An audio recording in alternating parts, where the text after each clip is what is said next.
Want to know how to ask Claude AI the right question? Well, no worries. In this video, I'm going to show you an easy step-by-step guide on how you can do it. It's super simple and under a minute, so let's get right into it. Now, first things first, just simply open up your Claude.ai application or the website, and you should be under this interface right here. Now, asking the right questions is super simple. So if I want to create a simple code, let's say I have to write this similar kind of prompt. Writing a simple code where I have to make a game so that it's super simplistic and easy to understand so that I can present well as well. This gives you a proper coding and it can help you understand as well.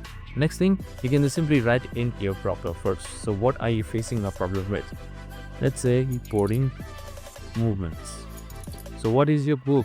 So I'm just going to advanced movements and now write your problem in your board, and you can just simply view it in a describing way or in a detailed way, and then you can just simply interact here, and it should look better and it should give you a proper board as well. And that's it. I hope this video helped.